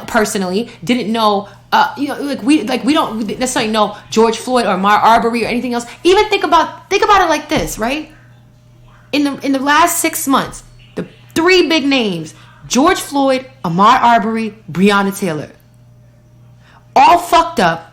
All at the root of it is racism and police brutality, right? Or police brutality. But who's the only one who still hasn't gotten the officers involved or the people that were involved in their murder arrested? Breonna Taylor. Why do you think that is? So you're saying that the only reason why is because she's a black woman? I think I damn sure think it's a contributing factor. It may not be the only reason, but it's for fuck sure a contributing factor. Why do you think Why do you think we have the hashtag say her name? Because black women are sometimes erased from the narrative of the movement that we started. I can't dive deep into there to say yes or no or what that. You may not be able to, but my thing is this though, is that you may not be able to have the bandwidth, or you may not have the understanding or the information to all the way deep down to really get a deep dive into what it is. But what I'm saying to you and what I'm saying to other black men that listen that might feel the same way as you is like. But even with that, is also I've seen a whole bunch of black men say her name. There's a whole bunch of black NBA players who have say her name. Yes, they do. But the fact that we don't talk about that. No, we do talk about that, TJ. But my thing is this: is that, but the point is that the fact that it had to become a hashtag goes to show the erasure of black women from the conversation. When you have to make something a hashtag, it's to bring attention to it. When you have to make justice for Breonna Taylor a hashtag, you want to bring attention to it, right? Because it's not getting the same level of attention. And when you feel the way that you feel, as strongly as you feel, as much as it is a knee-jerk reaction to be defensive and to feel like you're being attacked, also I think it's more coincidence than it is because it's a black woman. You can't tell me how I feel. So because Sean Bell was murdered by cops. What happened to the cops? Nothing. Okay. He was a black man in New York. So I also think that it has to do with jurisdiction and how they do stuff. I said it was a factor, but you don't think that sex doesn't play a factor in some of this? Some stuff. Sometimes it does. How many black men? There was a black woman who got murdered in Baltimore. Mm-hmm. Right? There was justice there. Where? Which one? Oh, Corinne Gaines? Yeah. There was something happened. Down the line. It wasn't immediate. Okay.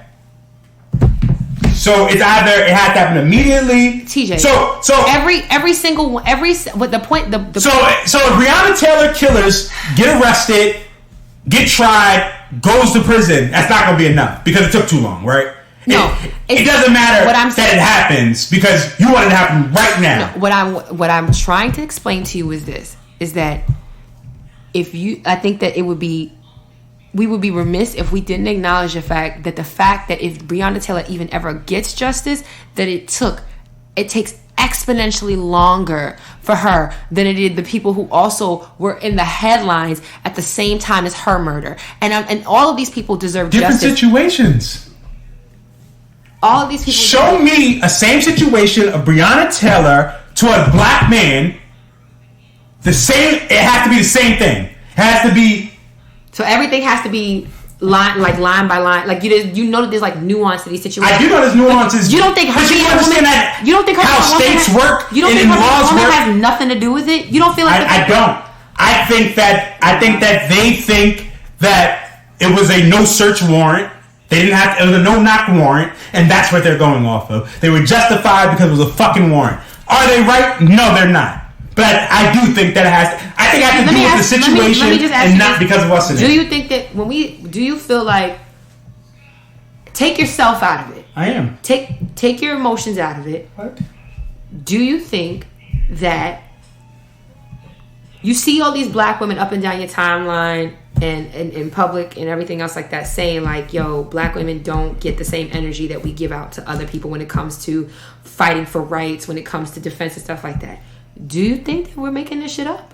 I never said that. I'm not asking. I'm not saying you said it. I'm asking you, do you believe? I don't think that you're making it up. But again, for it to be a fair comparison, we need apples to apples.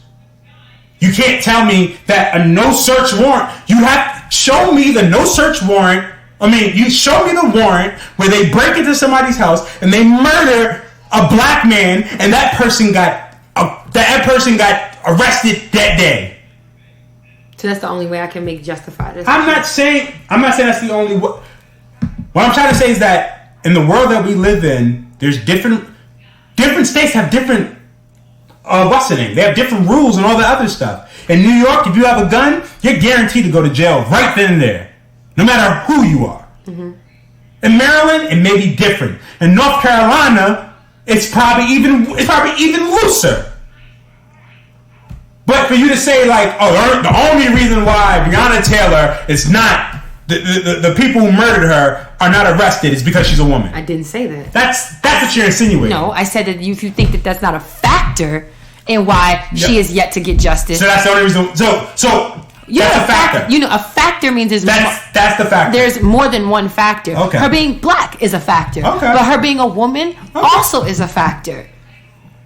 So when we tell white people, so why did Amber Geiger? When we keep screaming to the mountaintops why did Amber Geiger go to jail? Is it because you killed a black man? So if you kill a black man, then you're guaranteed to get your day in court. But if you kill a black woman, you're not. That's what you're saying.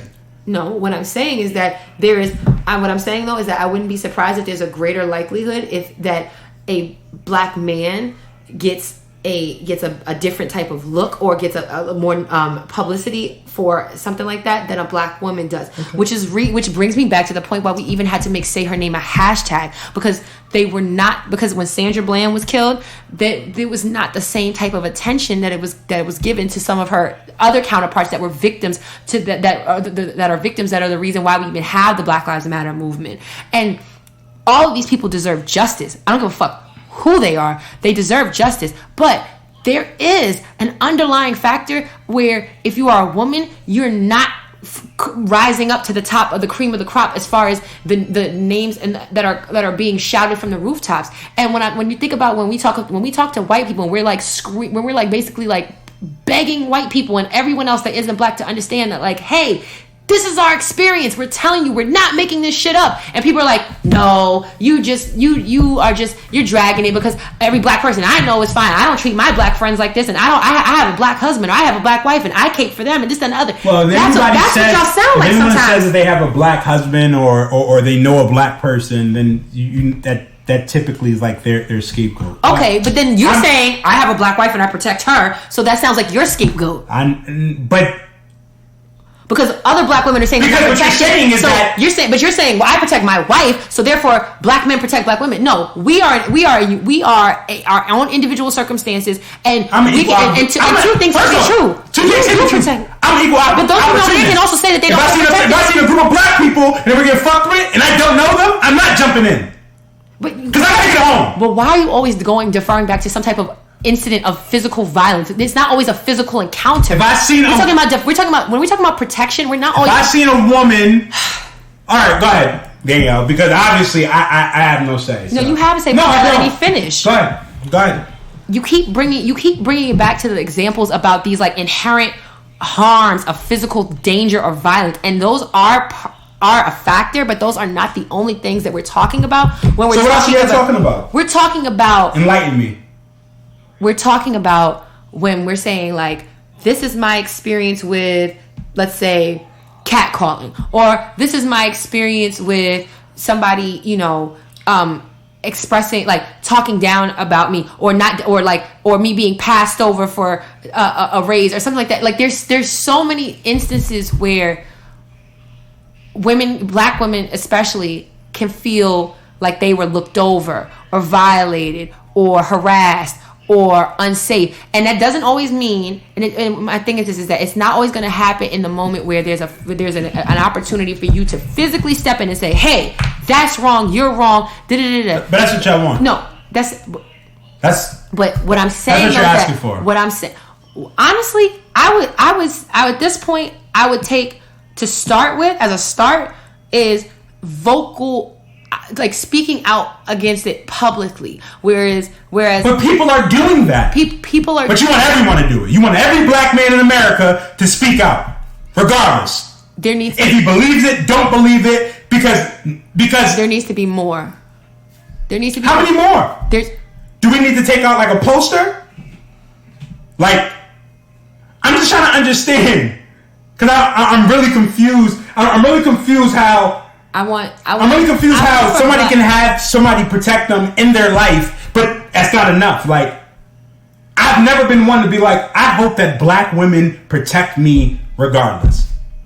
I hope that all women, when they see TJ, they're like, how can I protect him? No. If TJ's in a situation, how can they protect me? God forbid if you were the victim of a violent crime or in the hands of the police. Let's not talk about violent crimes. You said I can't talk about violent crimes. So give me some weird situation so that way it helps your narrative.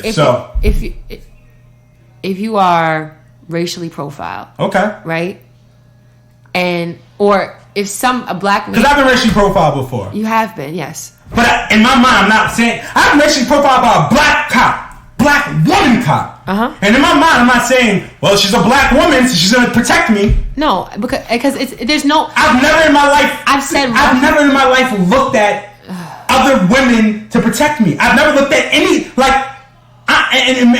maybe I'm the fucked up person. In my mind, you're speaking.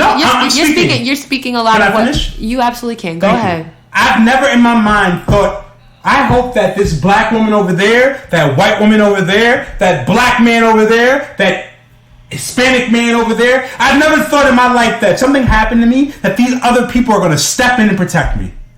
Because in my mind, they don't know me, so they're not going to protect me. But you expect everyone to just be like humans. Like, you expect humans just to protect people, even if they don't know them, correct? I expect for people to speak out against injustices, whatever they might look like. And I expect people to believe other people. If there's a consistent trend of a group of people saying this is our experience, maybe they've happened at varying degrees, maybe they've happened once in a lifetime, or constantly in a lifetime. But if I'm saying that this is our collective experience, right? And collective means that it's not everybody. Collective means that it's not going to happen all the time or at the same frequency. It's going to be a cookie cutter approach. But the expectation is that if somebody has an injustice enacted upon them, that others who know what justice and injustice looks like, that people will speak out against it. And what Black women often do, more often than not, as a collective, not everybody, because you can't say 100% of any population, they are going to speak out against it. They're going to call it for what it is and say this is wrong. But Black women, when we talk about our experiences, when we say this is what happened, and the reason why Black men get highlighted the most in this is because we aren't expecting this from anyone else, because we know we're not going to get this, because we know that as Black people in general, we are looked at as the bottom of the barrel, as the dregs of society by other groups, as a population. Ooh, how? We're not profiled. We don't have so many injustices enacted upon us as Black people as a whole. So, listen to me. Follow me for a second. I'm trying to. Okay. I don't understand. Because I feel like Black men are targeted. You are. And then, like, maybe sexually y'all may be targeted. I'll give you that. But if a Black man is getting pulled over by a cop versus a Black woman, I feel like it's more likely that Black man is going to get more than that Black woman. That's just my personal opinion. And my counterpoint to you is this: is that as a Black woman, if I were to get pulled over, I'm thinking about whether or not I'm going to get killed, or am I going to get raped, or both, or sexually assaulted. Am I going to be physically assaulted, sexually assaulted, or both? So the point I'm trying to make is this: is that we live in a world where Black people are often viewed as inherent threats, as the laziest of the society, the dregs of the society, all of the above, right? And people do have thoughts about Black men and make assumptions and assertions about y'all that are totally untrue and that are just broad, sweeping statements, and that's not fair. And people have lost their lives. Thousands and thousands of people over the course of our history have lost their lives because of these assumptions about Black men. But when it comes to speaking out against those injustices against Black men, Black women are often at the front line of that fight and of that speaking out.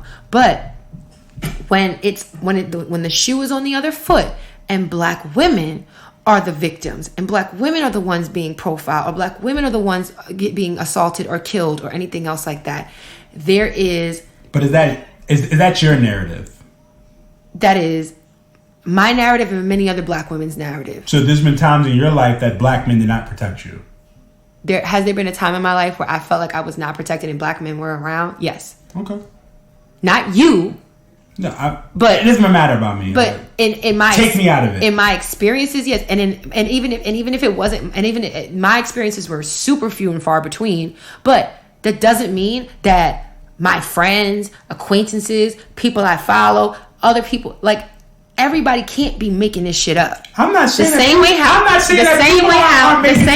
we try to tell white people or people that aren't Black about our experiences as Black people, about why we don't trust the police or why we get passed over for jobs and why stuff like that. And people be like, you say we, are you talking about Black people or just Black women? I'm talking about Black people. Okay. When we decry the racism and injustices that we experience as Black people as a whole, and there are people out there who aren't Black who try to say, no, that can't be the case, or no, that's not my experience with the Black people. I know it's the same kind of mentality, but now it's just it's in-house, and that's where the issue becomes. And that's why when we're talking about the same people, you have more people speaking out and more, and I'm gonna wrap this sucker up around Megan Thee Stallion and Tory Lanez, right? And even if we're looking at the celebrity sphere, so I know but I hate that also because social media is stupid. So if you're listening to social media and that's what you're going by, you're a fucking idiot. Anybody who's looking at social media and they're like, oh my God, this is what they're doing, and Those people are idiots. The people who are talking against her are idiots. And honestly, we really, as people, have to understand that there's real life and there's social media. And social media is not fucking real life. But there's so many people who utilize social media as real life. They get their news from social media. They get their fashion sense from social media. They get they get the way that they talk from social media. They get their everything from social media. Social media is not fucking real. Okay, but... And I understand that, but my thing is, if women, so like, if your people are sharing if black women are sharing their experiences on social media in order to give it visibility, is that also to not be believed? I'm not saying that, Danielle. I'm not saying that at all. So, but what I am saying is that we should just ignore those people who are saying. I'm not. My thing is that people will go crazy trying to justify the people who's trying to make jokes on social media, the people who's trying to make fun of it, and everything else. You're gonna go crazy. And my thing is that we gotta start living in what our reality is. So in your reality, are you protected? If you don't feel protected, then that's fair. But don't talk about other people's experiences if it doesn't merit your experience. And I feel like that's what a lot of people do. So if there's 100 black women and 70 of them say, I've had some experience that can run on the spectrum where I did not feel protected, or I didn't feel like people were, I felt like the energy I gave as a black woman defending black men. So black men are just trash. No, that's not. Let's just throw our towel in there. All black men are trash. Black men, you got to do better. You're being some do, yes. And no, all of us do. But because even the ones who are doing it, it's not enough. Because the ones who don't do it overshadow us, and no one cares about that. So even though you may have had small bad experiences compared to others, but you're on the same wave as everybody else. And to me, it's crazy that like if somebody really experienced black men not protecting them, that's different. So you're supposed to be like John and Jacob and Sean and Amari. Like you're supposed to be like, dumb niggas is fucked up. But the rest of you want people to point them out like name by name. But what if you've had like these? So what's the solution? Actually, no. That's what I have. What is the solution? Because everyone is saying it. What is the solution? So what does every black man in America have to do? Do we gotta get a badge? Do we gotta start wearing t-shirts? You're very defensive. I am defensive because to me it's like feel attacked. I do feel attacked. And that's because I know that why we can't have the conversation. No, we can't have the conversation, but we also gotta have the conversation and be open about it. Because I know that when me and my friends talk, if my friends were catcalling somebody, I would tell my friends. But I'm talking about for TJ. But I can't do it for everybody. And my thing is, I do feel like there are women out there who has had negative experiences, and I'm sorry for them. But I also feel like there's women out there who have had positive experiences, and instead of them highlighting that or talking about that, they want to jump on a bandwagon of saying that they had bad experiences. Okay. You can make your faces, Danielle, and like you always say, two things can be true.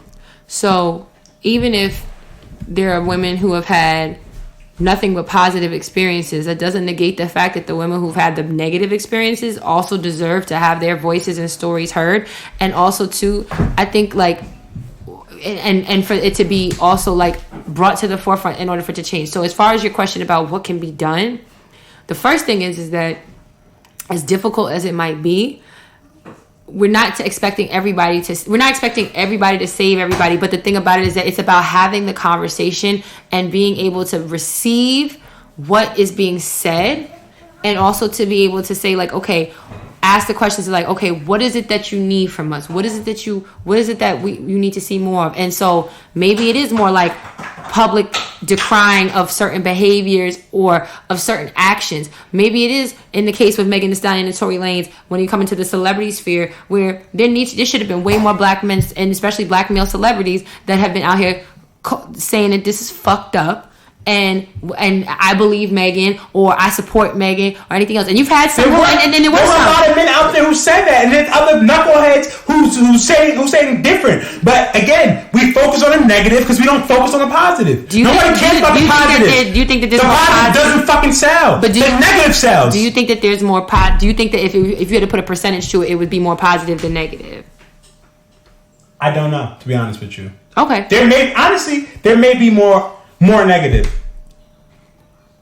If I'm being realistic, possibly. But again, we don't know. I would love to see the numbers of how many people. Like, if we could do a survey to ask women, do you feel like black men protect you in your life?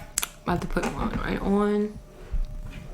Well, I mean, I could put it on our IG and then see what the I mean, we could. Listen, I'm not saying there's trash men, there's trash women, there's trash people in the world. But let's talk about what's happening in your world. Let's not talk about what you've seen, what you've read. Let's talk about what's happening in your. The world wasn't. But if that's the case, then why are we? But then if that's the case, we wouldn't be saying Black Lives Matter because we don't know. Like I said, we don't know Ahmaud Arbery. We don't know George Floyd. We don't know Mike Brown. We don't know Trayvon Martin. We don't know. But we've had those experiences. But those experiences doesn't change. But to your have you ever been pulled over in front of your house by police because you fit the fucking description? You haven't. I have. In front of my house. Yeah, and I've also been followed in a store for being black. I've also. Okay, you're right.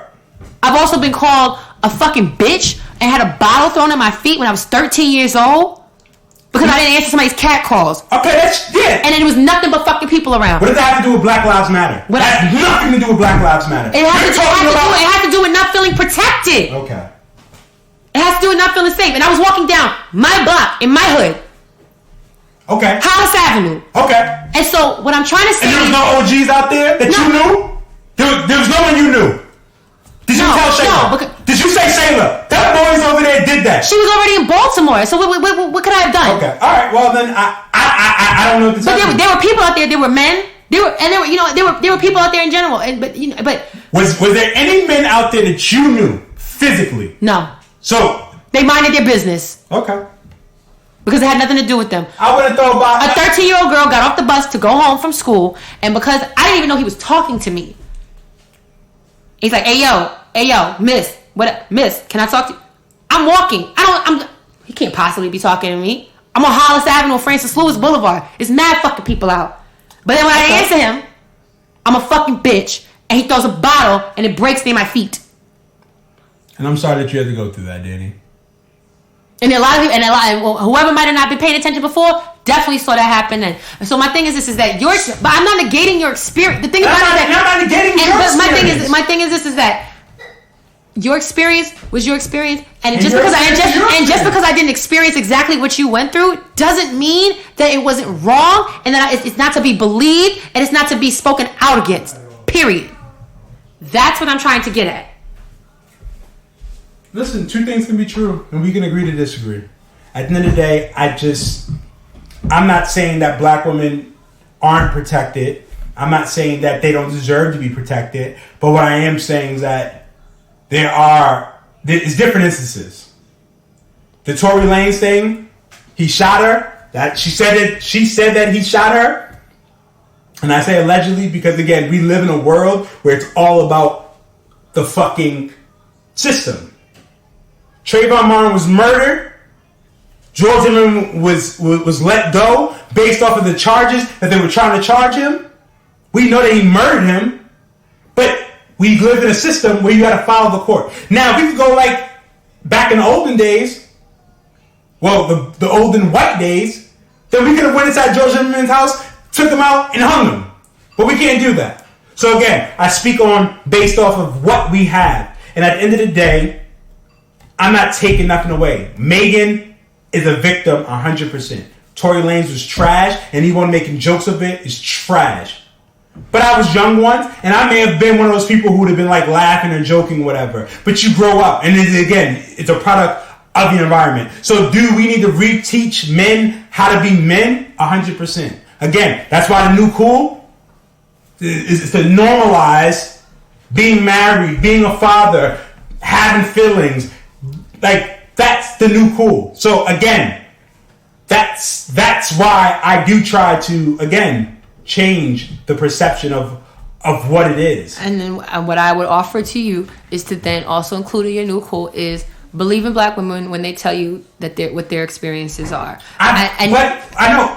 Even the ones you don't know personally. You're talking to me. And I'm talking about men in general. I'm talking to all of them. I believe in everyone has their story. I'm talking. And I'm not saying that the story is not true. And you are you. And what I also offer to you is to, as hard as it is to, and because we all are susceptible to it, especially when we feel like the things that are very fundamental to who we are being attacked, and you being a black man, you feel attacked. But what I'm saying though too is also take yourself out of it and understand that you may not be the person who this is directed towards, but that just because you are also a black man doesn't mean that, and you don't do those things doesn't mean that other black men don't.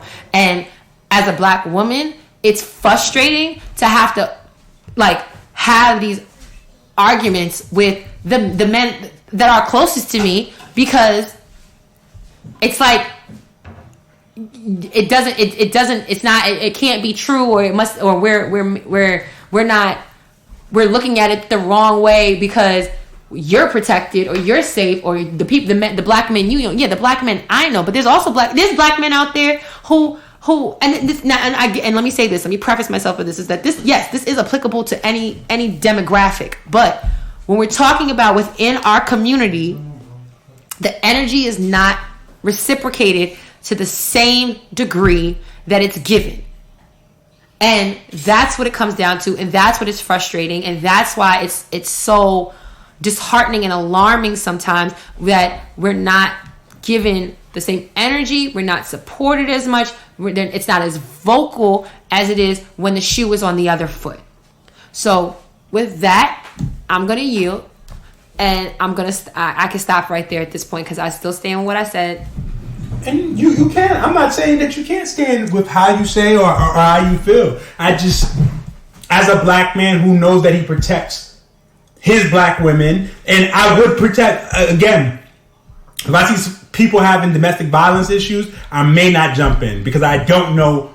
I'm not putting myself in a situation where I cannot protect myself. And anyone can feel any way that they want, but my job is always to get home to my family. And 100%. And I understand and I respect. So for me, I'm not. Now, if I see a man trying to rape a woman, am I going to jump in? Yes, that's different. If I see a man and a woman arguing or getting physical, I'm minding my business. I'll call the cops, but I'm minding my business. Because at the end of the day, I'm not getting murdered to try to protect somebody who's going to go back to them anyway. Okay, that's a very specific example and narrative that you live in, and I keep telling you keep going back to these like life or death situations, and it's not. Sometimes it is that way, but it's not always like that. So if you are on social media, you mind other people's business, and people get murdered for that. So if it was even on a social media wavelength, right? Somebody went to. If I seen something on social media that I did not agree with, I'm gonna reply because that's how I felt. But I'm not gonna be bullied to feel like I have to reply to every man who says something crazy. I'm not saying that you have to be. Well, you brought up social media. Okay. Because to me, I can differentiate. Because it's social media. At the end of the day, go past it. We posted you posted the video of Tatum online and made it on Fro Babies, and there were people who was like, "Why did you post? Why did you record her?" Mm-hmm. There were people who was like saying negative stuff. So am I going to reply to everybody? No, I'm not. I'm not anyone. No, but I'm giving you an example, Danielle. I'm giving you an example of you can try to be a vigilante and try to fight every battle, but you got to pick your battle.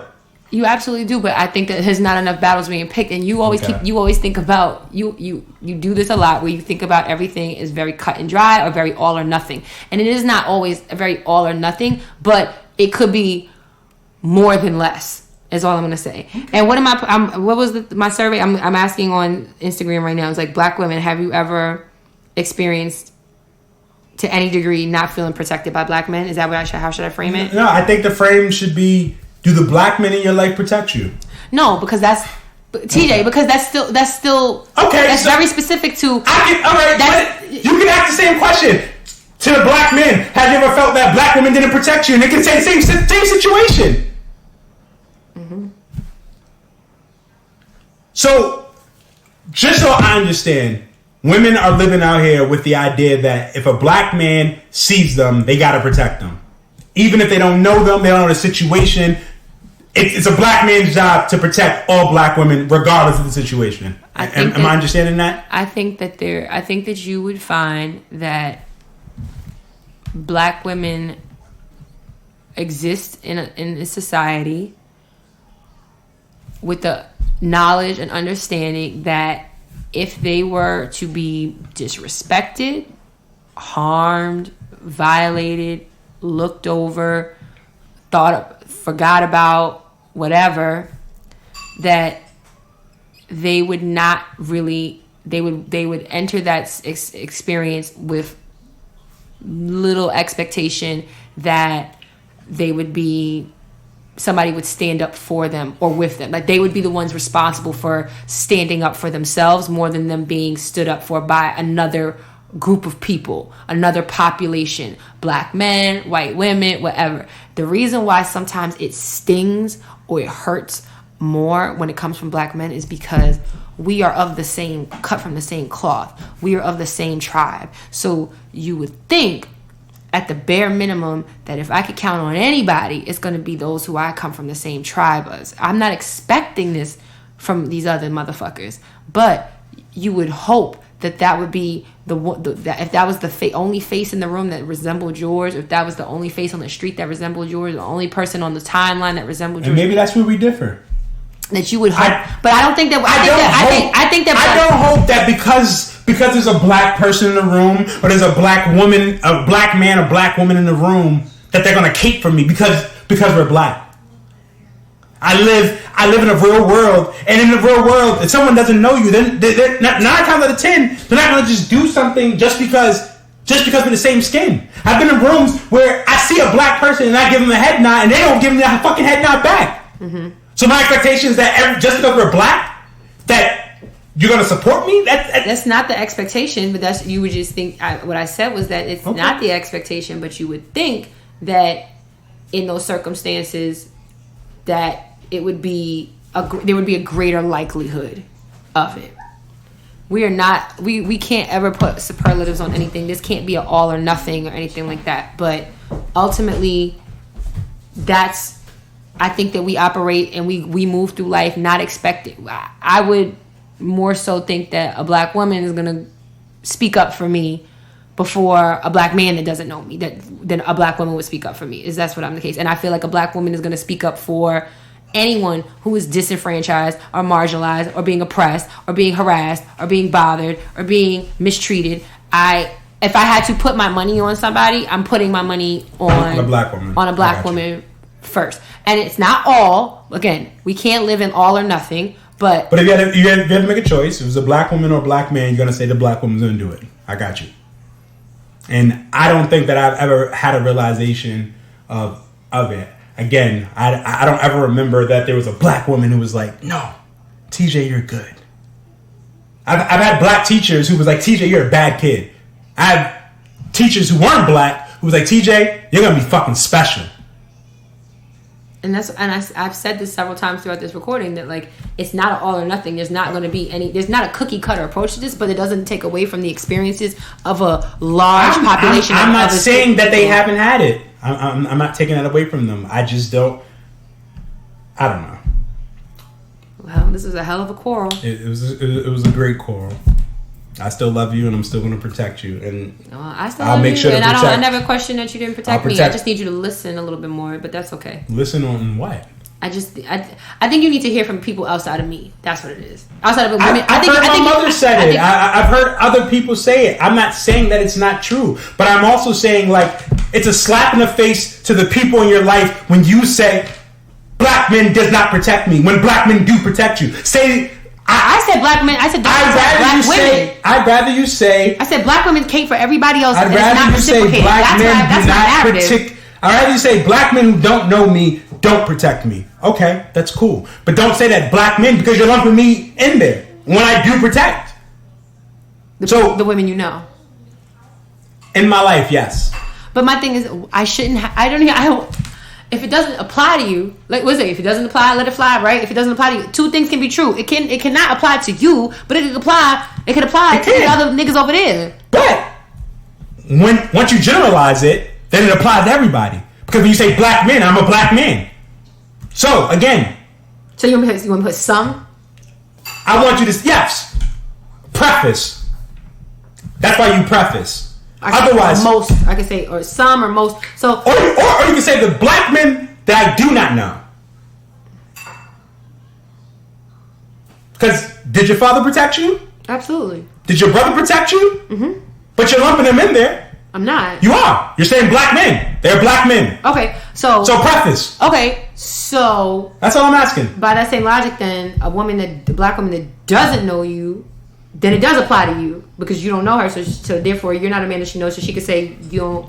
So she could. Then it applies to you. 100%. So then that's her experience. So then if that's her experience, and then my experience is over here, this and the other, then that starts making that experience. And let's not get it twisted. There are women out here who have black men in their life that are familial related to them, or that are in their life in some way, shape, or form, and they also do not protect them. Okay, so then talk about those who don't protect you. I'm not speaking about just my experience. I'm speaking as a whole. Exactly, you're speaking as a whole.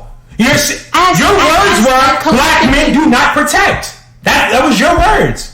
But so you're lumping me in there. I did preface myself multiple times during this conversation, during this debate about. I'm saying as a collective, which means it doesn't apply to every single black man, just like it doesn't apply to every single black woman. I've said that multiple times. We can run the tape. You got it, Dani. Black men don't protect black women. Got it. Black men do better. And this has been yet another episode of Lovers Quarrel. I think you got all the quarreling and all the loving that you needed. As always, you know that you can follow us on Instagram at Lovers Quarrel Show. You can follow us on Twitter at Lovers Quarrel 7 and email us your questions, comments, thoughts, concerns, headaches, and heartaches at loversquarrelshow@gmail.com. Folks, make sure you like, share, follow, tag, subscribe, all the things that you can do on these social media platforms to support us, and we appreciate you all. As always, I am your girl, Dani. And I'm your guy, TJ. And you know that we fuss. We fight. But we love. Bye. Later, y'all. Say bye-bye. Bye-bye.